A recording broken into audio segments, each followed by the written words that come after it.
मैं AR बकरवी ग्रामीण TV में आप सबका हम स्वागत करते हैं। आज हमारे बीच में है पूर्व विधायक ममता देवी जी। और सबसे बड़ी बात है ममता जी कि रामगढ़ में जो रणनीति अपनाई गई है वही रणनीति यहाँ भी दिखाई दे रही है, क्योंकि हमारे जो माननीय मुख्यमंत्री साहब हैं वो जो कह रहे हैं कि चूल्हा प्रमुख के नाम पे ये जो पैसा का खेल हो रहा है, इसको किस हिसाब से आप देखें? जी, सबसे पहले तो आपके चैनल को हम धन्यवाद देना चाहेंगे कि बहुत ही अच्छी तरीके से सभी लोगों की बातों को रखा जाता है।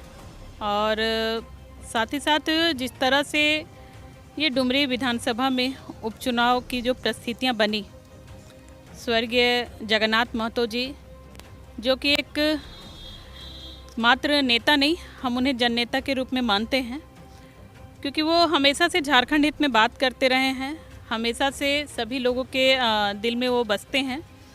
साथ ही साथ जो परिस्थितियां बनी, जो कोविड काल रहा और कोविड की चपेट में जो आए और बिना अपनी जान की परवाह किए हमेशा से क्षेत्र पे निरंतर बने रहें, और जिसका एक कारण बना कि आज वो हमारे बीच नहीं है इस बीमारी की वजह से। लेकिन आज उनकी धर्मपत्नी श्रीमती बेबी देवी जी इस उपचुनाव में इंडिया गठबंधन की एक प्रत्याशी के रूप में खड़ी हुई हैं।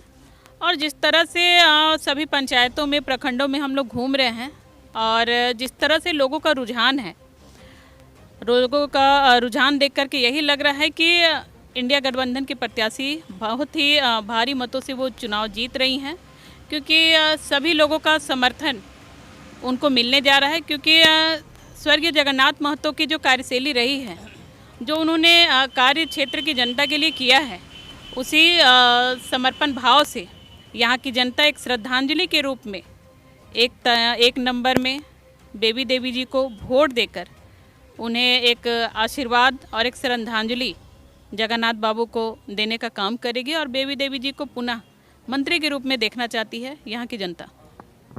सुदेश महतो जी जो आईसू के प्रमुख हैं, उनका कहना है कि ये जेएमएम जो सरकार है ये हर मुद्दे पर विफल है।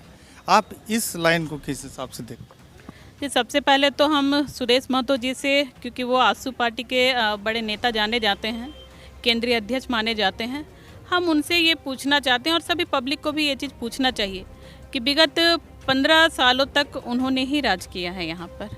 वो डिप्टी सीएम के रूप में भी रहे और एक समाज के नेता भी कहे जाते हैं, लेकिन आज वो क्या कर रहे हैं आप देख सकते हैं।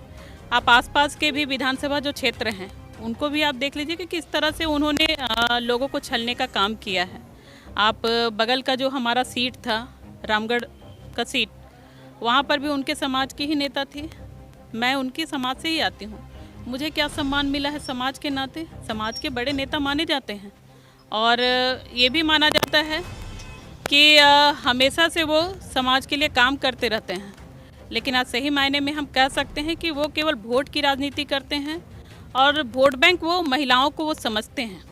उनकी पार्टी महिलाओं को वोट बैंक मात्र एक समझती है और हमेशा से महिलाओं को चंद रुपए दिखा करके एक वोट खरीदने का एक प्लानिंग वो लेकर के चलती है। लेकिन जो परिस्थितियाँ आज डुमरी विधानसभा में हम देख सकते हैं, तो उनका जो टीम चल रहा है चूल्हा प्रमुख बना करके और यहाँ से वोट खरीदने का, तो हम उनको ये कहना चाहते हैं कि यहाँ के लोग काफ़ी समझदार हैं, उनको समझाने की ज़रूरत नहीं है यहाँ के लोगों को, क्योंकि यहाँ के सभी लोगों के मन में टाइगर जगन्नाथ बसते हैं और ये गढ़ टाइगर जगन्नाथ महतो जी का गढ़ है।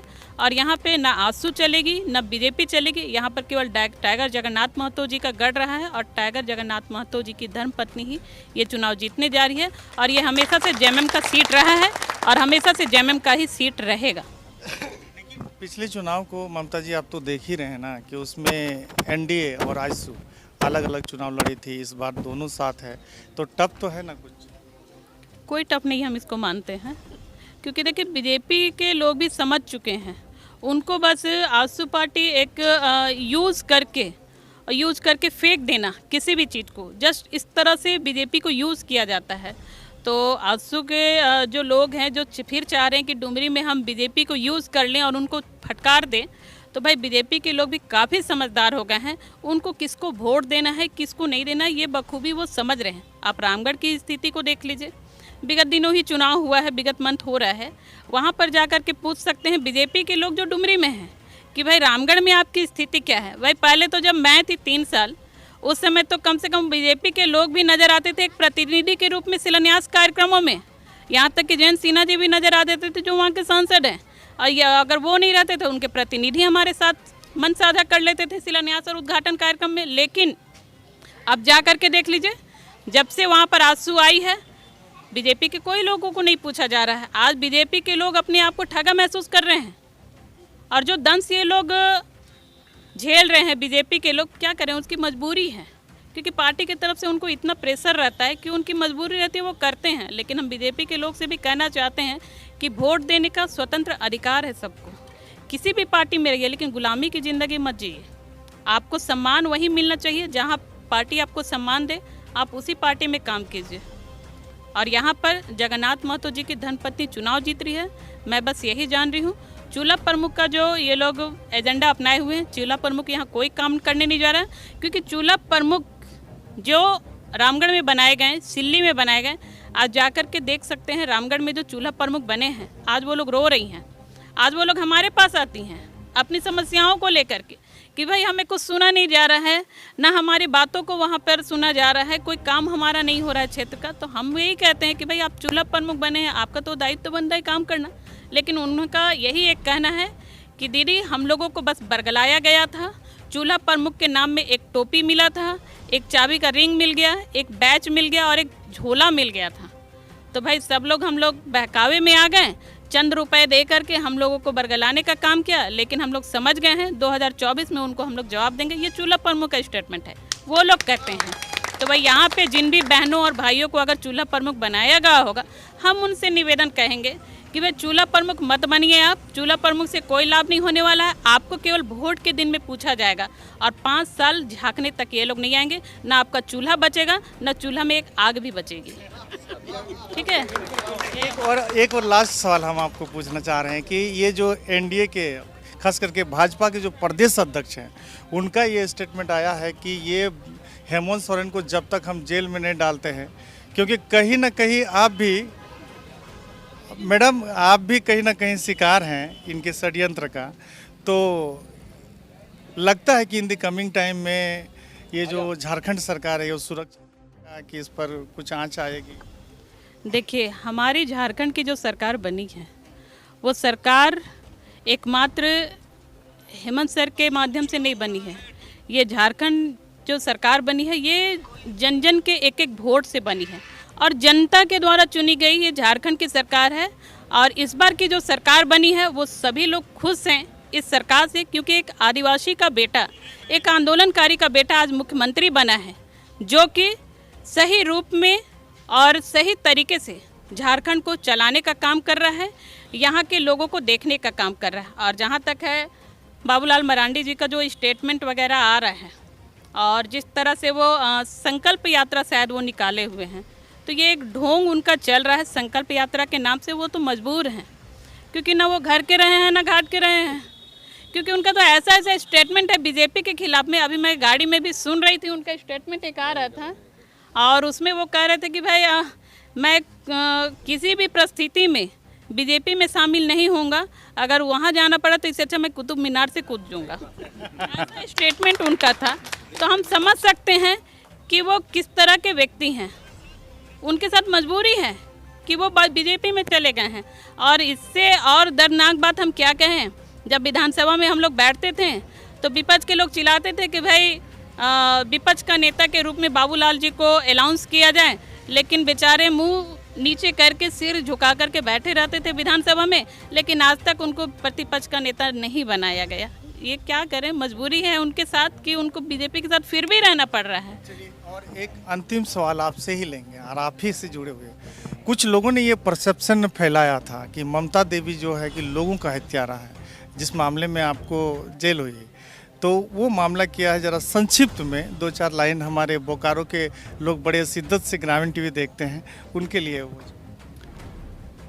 देखिए, जो भी लोग मेरे प्रति जो बातें कर रहे हैं, जो भ्रमित करने का काम कर रहे हैं लोगों को, तो उनसे मैं यही कहना चाहूँगी कि पहले वो अपने गिरबान में झांक करके देखें कि किस तरह से झारखंड को उन्होंने लूटने का काम किया है। और आज फिर से सत्ता में आने के लिए वो नए नए नियम निकाल रहे हैं, नए नए झूठ बोले जा रहे हैं, नए तरीके से लोगों को फंसाने का काम किया जा रहा है। आज अगर हम एक जनप्रतिनिधि बने थे, वहाँ पर भी मेरे साथ इन लोगों ने इसी तरह से किया। भाई जनप्रतिनिधि का क्या काम है कि जनता की आवाज़ बनना, तो मैंने जस्ट वही किया था। जनता की आवाज़ बनी थी, जनता परेशान थी पॉल्यूशन को लेकर के, उसके लिए मैंने आवाज़ उठाया। जनता को अधिकार नहीं मिल रहा था, उसके लिए मैंने आवाज़ उठाया।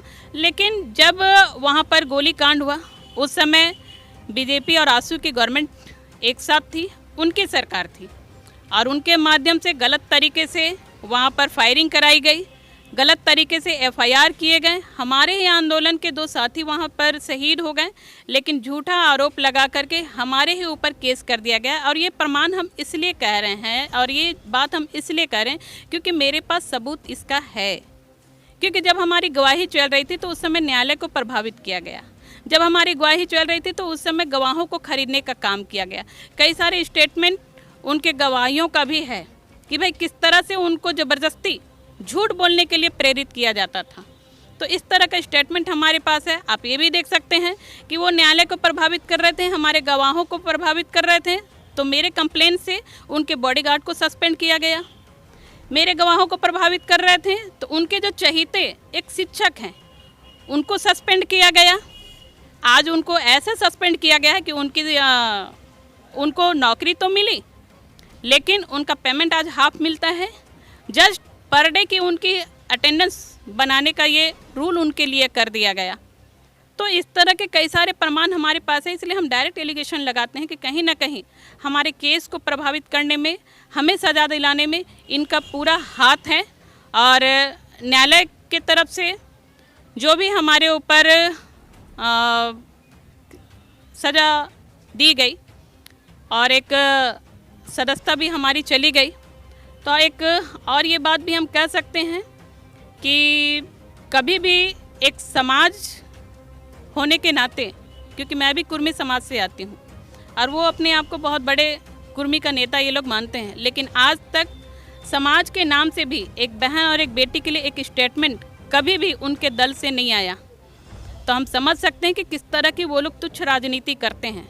यहाँ तक कि मेरा 3 महीने का बेटा था, मेरे 3 महीने के बेटे को मुझे छोड़ करके जेल जाना पड़ा।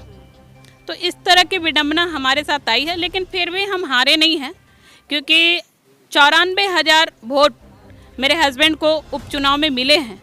मैं सभी जनता का धन्यवाद भी करती हूँ, और मेरा हौसला इसलिए अभी भी बढ़ा हुआ है क्योंकि हमेशा से मेरी जनता हमारे साथ खड़ी रही है। और राजनीति में आई हूँ तो एक सेवा भाव से आई हूँ। कल भी मैं सेवा भाव से काम कर रही थी और आज भी सेवा भाव से कर रही हूँ और आगे भी करती रहूँ, क्योंकि मुझे सत्ता का लोभ नहीं है। सत्ता का लोभ आजसू के लोगों को है, सत्ता का लोभ बीजेपी के लोगों को है, जो कि झूठ बोल बोल करके लोगों को भ्रमित करके उनका वोट को प्रभावित करके सत्ता में आने का काम करते हैं।